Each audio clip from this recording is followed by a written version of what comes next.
이 교회마다 그 찬양 끝나면 이렇게 박수 치는 교회도 있고 또 그러면 그게 잘못된 거다 또 이런 교회도 있어서 제가 조심스럽네요. 박수를 치라고. 어때요? 치워도 되는 겁니까? 이 더운 여름에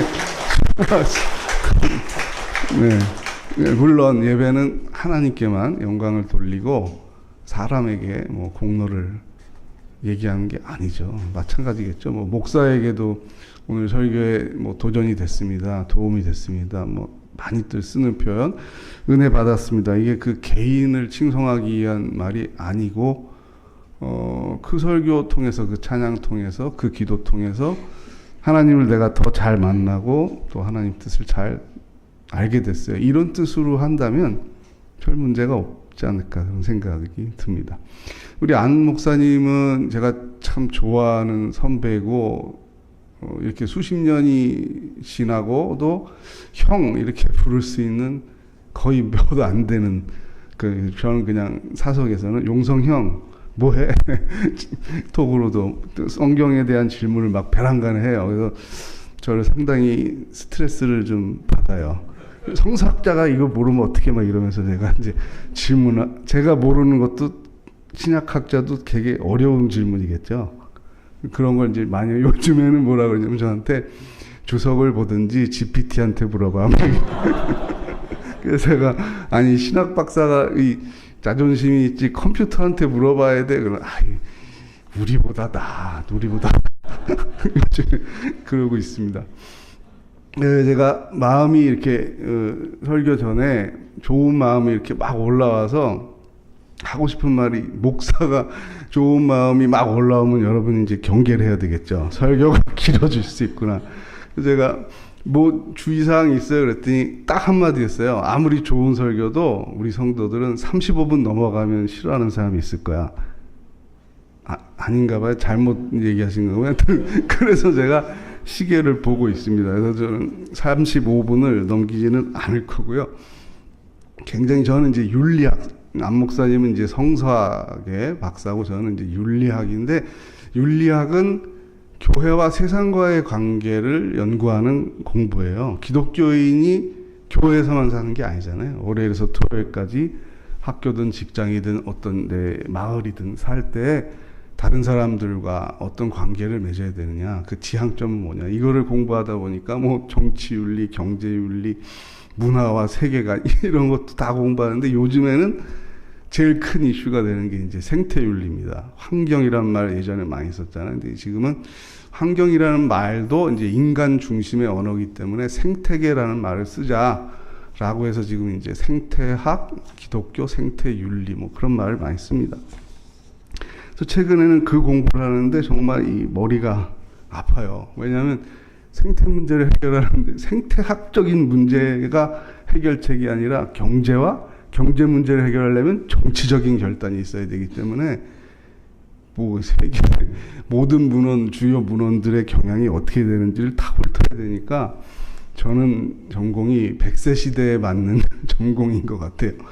100살까지 생존을 해도 윤리학 분야의 10분의 1이나 내가 좀 검토할 수 있을까 이런 두려움이 요즘에 생깁니다. 그래서 이제 믿음에 대한 설교도 어쩌면 조금 성서학자는 다를 수 있어요. 왜냐하면 저는 윤리학자니까 같은 사건과 예화를 보더라도 하나님이 어떻게 사람들과 사람 사이의 관계, 특별히 어떤 칭찬을 하셨을 때 왜 그렇게 칭찬을 하셨을까 이런 관심을 저는 이제 가지고 있습니다. 사실 믿음은 우리가 평생 설교를 듣고 평생의 과제니까 뭐 또 특히 우리 안 목사님은 로마서 책도 쓰고 유튜브도 저도 봤거든요. 그러면 믿음과 이 행위의 관계의 분열이 아니다라는 걸 이미 잘 설명하고 있어서 제가 뭐 그루터기 교회에서는 그 설명을 많이 할 필요도 없을 것 같아요. 근데 제가 이제 청년들을 많이 지도했었는데 많이 질문을 받은 게 그 믿음으로 구원 얻으니까 착한 행위, 뭐 정의로운 행위는 안 해도 되는 건가요? 그 질문을 참 많이 받았거든요. 저도 쉽게 답변하기가 어려운 거고요. 또 선하다는 건 뭐지? 정의롭다는 건 뭐지? 그것도 학문의 영역과 삶의 실천으로 들어가 보면 굉장히 많은 논쟁이 있는 쉽지 않은 일입니다. 그런데 히브리서 11장을 공부하다가 참 좋다. 이거는 좀 통합적 관점에서 공간복음은 행위에 대한 강조점이 있다면 바울 서신은 믿음 자체에 대한 강조점이 있다면 히브리서 11장은 또 야고보는 또 극단적으로 행위가 중요하다고 얘기하잖아요. 성경은 똑같은 말을 하면 우리가 이해가 쉬운데 다양한 견해들을 담고 있습니다. 그러니까 신학자가 있는 거겠죠. 논쟁거리가 있고. 근데 히브리서 11장에 보면 믿음의 선조들을 소개하는데 믿음과 행위가 양자택일의 문제도 아니고 반비례 관계도 아니고 삶 속에서 묻어져서 함께 나타나서 한 개인을 영웅으로 만드는 게 아니라 많은 사람에게 유익을 주는 과정이구나. 그걸 알게 됐어요. 그래서 제가 윤리학이니까 더 이게 재밌는 거예요. 그런 거죠. 노아가 훌륭한 믿음을 가졌어요. 그래서 노아가 구원을 얻었어요. 그 다음부터는 다 노아 거잖아요. 지구가. 노아 가문 거잖아요. 그러니까 노아의 가문들은 그 다음부터 엄청난 권력과 부를 독점하고 살았습니다. 이렇게 성경에 돼 있나요? 그렇지 않다는 거죠. 이것은 다시 지구는 모든 사람에게 향유될 수 있도록 퍼져나가는 과정을 성경은 말을 하고 있습니다. 그런데 제가 이제 청년부를 지도하면서 큰 교회에 있을 때는 이제 교육부 전체를 지도하는 경우가 2번 있었는데 이제 전도사님들이 목사님 와서 한 달에 한 번은 뭐 설교해 주세요. 뭐 분기에 한 번은 설교해 주세요. 이래서 이제 제가 그럽시다. 그렇게 하고 이제 고등부, 중등부 이렇게 순서대로 가다가 청년부 설교하는 걸 그냥 그대로 계속 했어요. 했다가 유치부 설교하는 날을 제가 잊어버린 거예요. 잊어버리고 토요일 오후에 평안 전도사님이 전화 와서 목사님 내일 오시죠? 성경 본문 불러주세요. 그런데 제가 너무 당황했는데 잊어버렸어요. 이렇게 솔직히 말을 못하고 청년부 내일 설교할 거가 눈앞에 있어서 그냥 본문하고 제목을 불러줬어요. 그게 오늘 여러분에게 설교하는 이 제목이에요. 웃으시는 분들은 금방 이해를 하신 거죠. 그래도 전도사님, 믿음 하나님의 가치를 드러냅니다. 유치부 설교 맞아요? 맞아요. 그랬어요. 내가. 어떻게 해요? 그리고 이제 잠이 잘 안 오고 고민했는데 제 아내는 이제 유치부 설교를 해본 전도사 경력이 있어서 막 이제 코치를 받았어요. 이런 내용을 하려고 그러는데 아이들은 질문해야 되고 막 이렇게 막 손도 막 쓰고 좀 이렇게 해야 돼. 톤도 높여야 되고 그래서 제가 저 나름대로 한 거죠. 노아 할아버지는 비가 안 오는데 마을 사람들이 막 놀렸어요. 비도 안 오는데 이렇게 큰 배를 왜 만들어? 그랬는데 노아 할아버지는 하나님의 말씀을 듣고 마을 사람들 얘기를 안 듣고 큰 배를 계속 지어서 비가 진짜 많이 왔을 때 산 꼭대기까지 물이 왔을 때 배가 떠서 살았어요. 그런 거예요. 그런데 그 앞에 앉았던 여자 아기가 노아 착하다 그러는 거예요. 그래서 제가 너무 당황을 했어요. 청년들은 그렇게 말하는 사람이 없잖아요. 설교에 누가. 근데 유치부 전도사님 눈치를 보니까 그래요. 그래서 제가 저도 모르게 왜 노아 착해요? 그랬어요. 그랬더니 노아는 마을 사람들 말보다 하나님 말 더 믿었잖아요. 그런 거예요. 그래서 제가 이게 굉장히 오래된 일인데 아직도 제가 기억을 해요. 너무 놀라서 운전하고 오면서 그 아이 연락처를 내가 적어놓고 지금 청년이 됐을 텐데 궁금한 거예요. 그 모습이 얼마나 멋지게 컸을까. 근데 그런 생각도 했는데 노아가 그러니까 말씀을 듣고 순종하는 그 시기에는 홍수가 났어요, 안 났어요? 안 났죠. 하나님 말씀이 검증이 되는 거는 미래의 일이에요. 사실은 이 믿음은 순종과 경외와 비전하고도 관계가 되어 있는 거죠. 미래에 드러나는 일이에요. 근데 하나님은 시선이 통합이 돼 있죠. 우리는 과거, 현재, 미래가 분열되어 있는데 하나님은 보이죠. 그러니까 노아에게 말할 수 있어요. 근데 하나님을 신뢰하면 하나님의 그 능력과 지혜와 사랑의 의도와 하나님의 존재의 가치가 우리한테 땡겨지는 거죠. 미래에 드러날 일이지만 현재의 선행에서 볼 수 있는 거예요. 그런데 이 거대한 프로젝트, 이 거대한 기획의 목적은 이 노아라는 개인을 영웅으로 만드는 게 아니라 이 창조 세계를 폐기하지 않고 계속 보존하면서 만물, 사람만 사는 게 아니잖아요. 지구에는 수많은 생명들이 공존할 수 있도록 계속 하나님의 은혜를 베풀어 주시는 거죠. 그 노아의 후손을 통해서 지금 인류 역사상 가장 많은 사람들이 지금 살고 있잖아요. 이렇게 많은 사람들이 지금 살고 있습니다. 믿음의 조상들, 오늘 여러분 히브리서 11장 한번 주무시기 전에 한번 또 찬찬히 읽어보세요. 뭐 여러 조상들의 이야기도 다 이야기일 수 있죠. 뭐 여호수아가 7바퀴를 돌아서 성을 무너지게 했는데 사실 믿음의 차원은 그렇게 쉬워? 어려운 일을, 그러니까 착한 일을 하는 건 어렵고 믿음은 쉬운데 그렇게 쉽게 구원을 얻어? 이런 생각을 했던 것 같은데 사실은 살아보니까 믿음이 어려운 것보다 더 위의 차원의 일이죠. 어려운 거는 그냥 좀 더 노력하면 되는데 믿음을 하나님이 요구하실 때는 조금 더 노력해봐. 그러니까 여리고성 무너질 때 여호수아에게 조금 더 열심히 싸워. 이게 우리한테는 더 합리적인 명령이죠. 그건 해볼 일당백의 정신으로 싸워봐. 내가 도와줄게. 이게 수용할 만한 명령이죠. 근데 싸울 필요 없어. 여리고는 견고한데요. 견고하니까 싸워서 못 이겨. 싸우지 말고 그냥 찬양하면서 돌아. 그걸 순종했다는 것은 쉬운 일인가요? 믿음의 조상의 삶의 현장으로 여러분이 들어가 보세요. 쉽지 않아요. 훨씬 더 은혜의 영역은 우리가 생각하는 그 어렵고 쉽고의 문제를 넘어선 고차원의 영역이에요. 그런데 그 결과는 여호수아가 그 이후에 여호수아의 가문이 이스라엘에서 크게 득세해가지고 계속 땅과 권력을 차지했습니다. 성경에 그런 말이 있나요? 없습니다. 항상 그 은혜는 균등하게 퍼져나가는 걸 보게 됩니다. 저는 윤리학자니까 그런 걸 굉장히 중요하게 봅니다. 또 오늘 우리가 성경을 통해서 예수님은 그러면 사역을 하시다가 믿음을 굉장히 칭찬하신 적이 있는데 그래서 제가 찾아봤어요. 찾아봤더니 두 사람을 대표적으로 꼽을 수가 있는데요. 마태복음 8장 한번 여러분 찾아보세요. 마태복음 8장 찾아보시면 익히 알고 있는 백부장의 이야기가 나옵니다.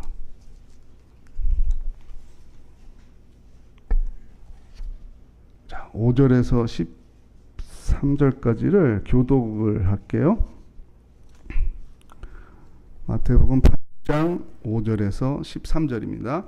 예수께서 가버나움에 들어가시니 한 백부장이 나와 간구하여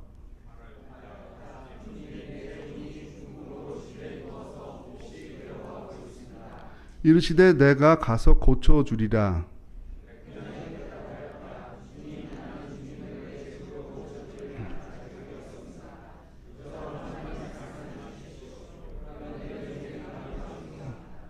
나도 남의 수하에 있는 사람이요 내 아래에도 군사가 있으니 이더러 가라 하면 가고 저더러 오라 하면 오고 내 종더러 이것을 하라 하면 하나이다.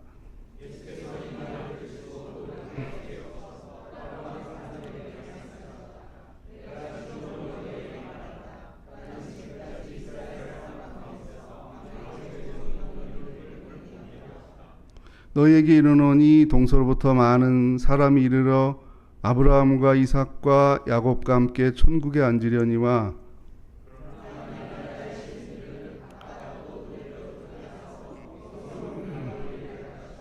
같이 읽겠습니다. 예수께서 백부장에게 이르되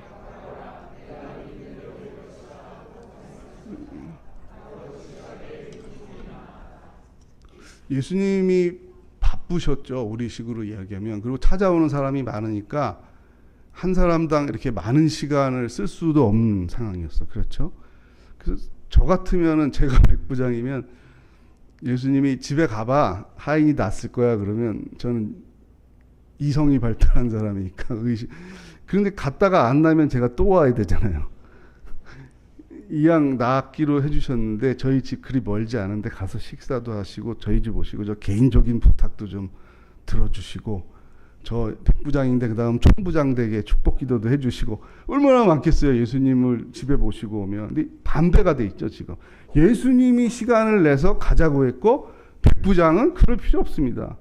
바쁘신데. 여기서 얘기하시면 제가 집에 가보면 낫겠죠. 그 예수님이 두 가지를 깜짝 놀랐어요. 이스라엘 사람 중에 이만한 이방인이잖아요. 로마의 장교잖아요. 그런데 또 하나는 다 찾아오는 게 내 문제, 내 남편 문제, 내 아내 문제, 아니면 아들, 딸 문제인데 이 사람은 누구를 고쳐달라고 지금 왔습니까? 하인을 고쳐달라고 왔어요. 노예, 2000년 전의 하인은 물건이에요. 더 쓸모가 없으면 새 물건을 사오는 시대예요. 돈 주고 노예 시장에 가서 젊은 노예를 사오면 돼요. 교체하면 돼요. 그런데 자기의 신분상 식민지로 삼고 있는 나라에 그것도 굉장히 지금 문제가 되고 있는 어떤 지도자를 찾아가서 내가 얘기하는 건 굉장히 위험을 무릅쓰고 있는데 그 내용이 내 절박한 내가 암에 걸렸는데 낫게 해주세요. 이게 아니라 내 하인이 병에 걸렸는데 낫게 해주세요. 예수님이 두 가지 내용에서도 놀라고 이 사람의 믿음에 대해서도 놀란 거예요. 그 기분이 여러분 감정이 잘 안 나와 있지만 성경에는 저는 이걸 읽으면서 예수님이 기분이 되게 좋으시다 이런 걸 느낄 수 있었어요. 그러니까 가자 그러죠. 근데 갈 필요 없다는 거예요. 여러분 예수님이 지금 네 하인은 나았을 거야. 아니 뭐 나았어 이렇게 얘기하셔도 이걸 백부장이 확인하는 거는 현재예요, 미래예요? 미래죠. 믿음은 다 미래에 드러나는 겁니다. 지금 몰라요. 근데 하나님, 예수님은 보이죠. 시간이 통합되어 있다 그랬죠. 근데 이 시간에 통합된 가치를 어떻게 가져옵니까? 믿음으로 가져오는 겁니다. 가서 보니까 나았어요. 믿음은 방향성도 보여준다는 걸 우리가 알 수 있습니다. 우리가 중보기도라는 걸 그래서 하죠. 그래서 저는 제 아들이 저한테 질문한 적도 있어요. 제 아들은 이제 과학을 공부하는 친구인데 뭐 다른 사람을 위해서 기도하는 게 그게 무슨 효과가 있어요? 저도 잘 모르겠어요. 어떻게 효과가 있는지는 뭐 어떻게 설명하겠어요, 그거를. 어느 %의 효과가 있다, 뭐 이렇게 할 수도 없는 거고. 그런데 하나님이 우리에게 그 마음을 주신 거는 이기적인 동물의 본성을 넘어서고 있는 하나님이 존재한다는 거 아니겠느냐. 뭐 내 딸을 위해서, 아들을 위해서 기도하는 건 할 수 있지만 상관이 없는, 전혀 상관이 없는, 심지어는 한번 가본 적도 없는 나라에 지진이 났는데 거기에 있는 사람들을 하나님 생명을 구원해 주시고 그 사람들을 위해서 내가 10만 원을 보낸다, $100를 보낸다. 이거는 사실 설명할 수 없는 행동이잖아요. 그 사람한테 내가 다시 어떤 도움을 받을 가능성이 있는 것도 아니고. 근데 그런 걸 우리가 한다. 인간에게 윤리적인 어떤 의식이 있다라는 거는 이것은 동물의 본성에서 온 게 아니라 하나님에게서 온 것이다. 제가 계속 그거를 강조하고 말하고 설명하고 가르칩니다. 인간이 윤리적인 것은 하나님에게서 온 아름다움을 배운 것이다. 그래서 저도 유튜브 정말 세계적으로 인기가 없는 유튜브를 하는데 이름이 인간미 연구소예요. 인간의 아름다움, 미는 뭘까? 결국은 약자를 배려하는 믿음이라는 거죠. 또 하나 소개를 하면요.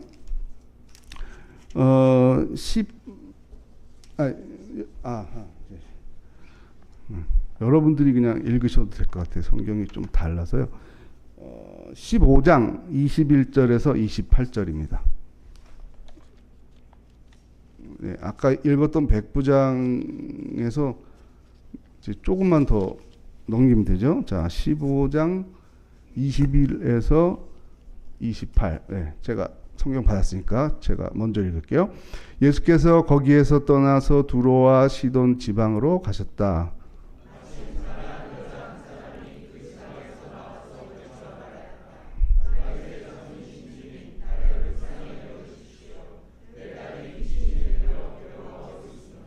그러나 예수께서는 한마디도 대답하지 않으셨다. 그때 제자들이 다가와서 예수께 간청하였다. 저 여자가 우리 뒤에서 외치고 있으니 그를 안심시켜서 떠나보내 주십시오.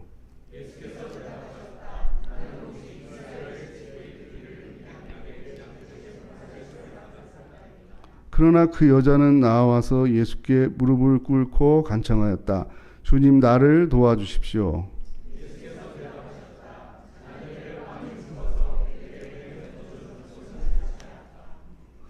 그 여자가 말하였다. 주님, 그렇습니다. 그러나 개들도 주인의 상에서 떨어지는 부스러기는 얻어먹습니다.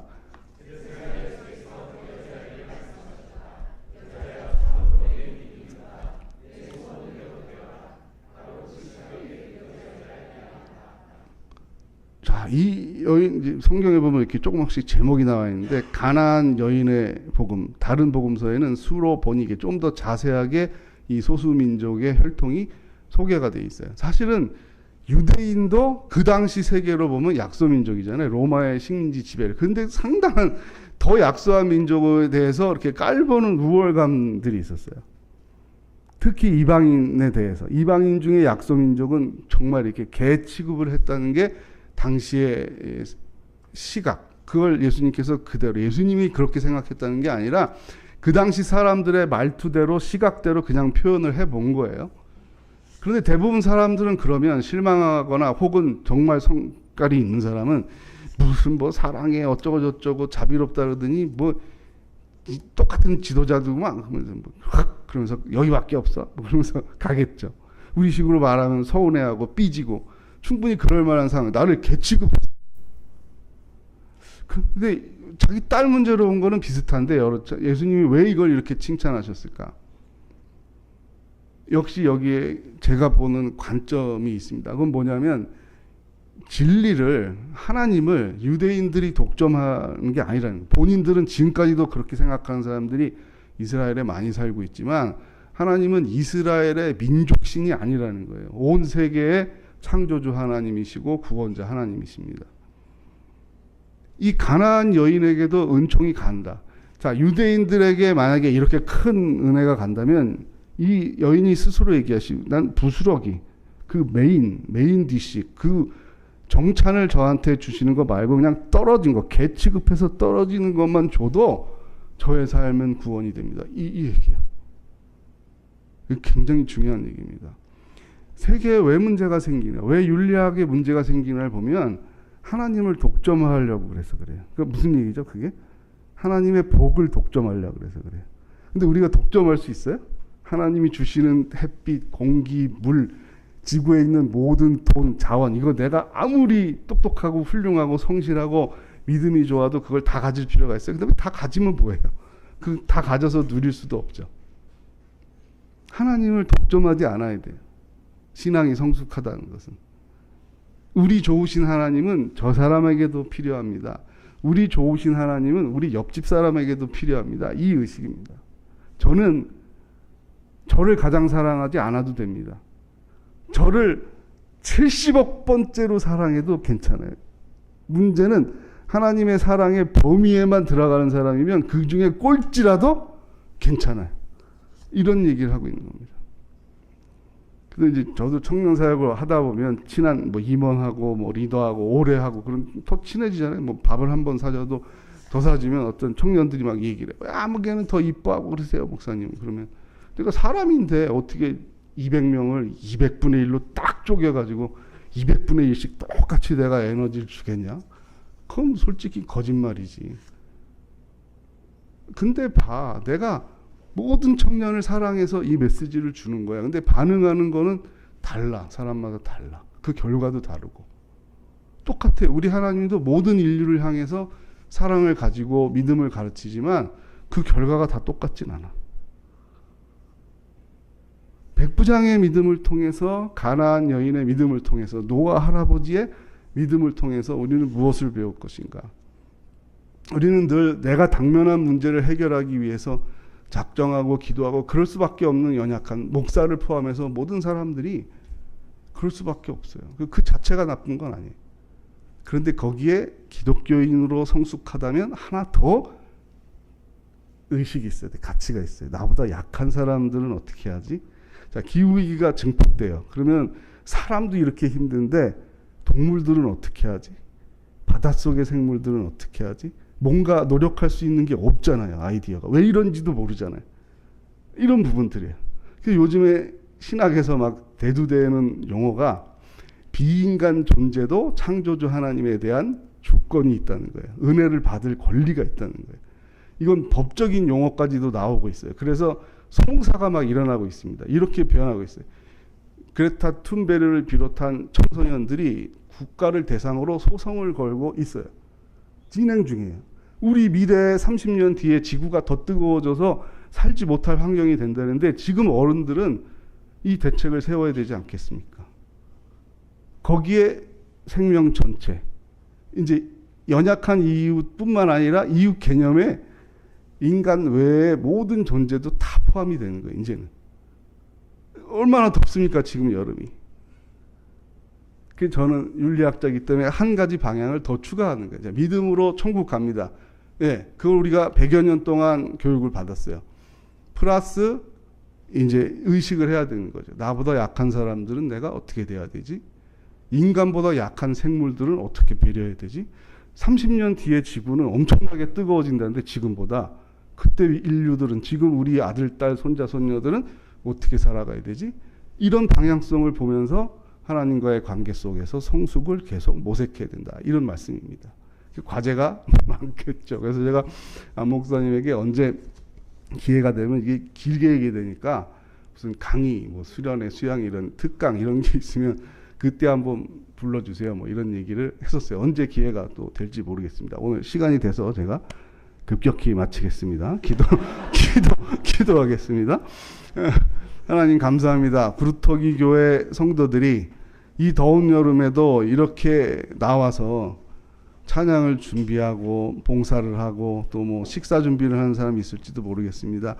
이렇게 여러 준비를 하고 참석을 하는 것은 하나님을 기억하고 하나님을 경외하고 하나님께로부터 배우고 싶고 하나님과 함께 더 가치 있고 더 보람 있고 더 행복한 삶을 살기 위함입니다. 성경에 나와 있는 믿음의 선조들의 신앙을 우리가 배웠는데 이 배움이 단기에 끝나는 것이 아니라 평생 진행돼야 된다는 것을 압니다. 우리 안 목사님을 비롯한 여러 교역자들의 설교를 통해서 계속해서 우리 구루터기 교회의 성도들이 성장하고 성숙해 나가게 도와주시고 기후위기 시대를 맞고 있는 이 시대의 미래의 젊은이들을 잘 길러내는 우리 교회가 되게 복 내려주시고 지혜를 더하여 주옵소서. 예수 그리스도의 이름으로 기도합니다. 아멘.